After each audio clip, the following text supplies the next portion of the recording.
আসসালামু আলাইকুম ওরহমতুল্লাহি ওবরাকাতুহ। বিসমিল্লাহ আলহামদুলিল্লাহ ওয়াসসালাতু ওয়াসসালামু আলা রাসূলিল্লাহ ওয়া বাদ। প্রিয় ভাইরা, যাকাত ইসলামের তৃতীয় স্তম্ভ।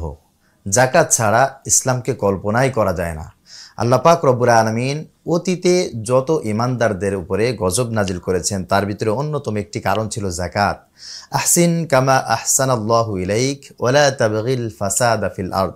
আল্লাহ পাক রব্বুল আলামিন আমাদেরকে সম্পদ প্রদানের ক্ষেত্রে যেরূপ ইহসান করেছেন, আমরা যেন সম্পদ প্রদানের ক্ষেত্রে ওইভাবে ইহসান করে যাকাত আদায় করি।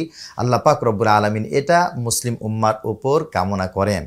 প্রিয় ভাইরা আমার, ইসলামী শরিয়াতে যাকাত এমন একটি জায়গায় আল্লাহ পাক রব্বুল আলামিন সেট করেছেন, যাকাত প্রদানের ক্ষেত্রে একজন মানুষ তার পারিবারিক জীবন, সামাজিক জীবন, রাষ্ট্রীয় জীবনকে সুন্দর করতে পারে। একটি সুন্দর পৃথিবী আগামীতে সুন্দরভাবে প্রতিষ্ঠিত হতে পারে যাকাত আদায়ের মাধ্যমে।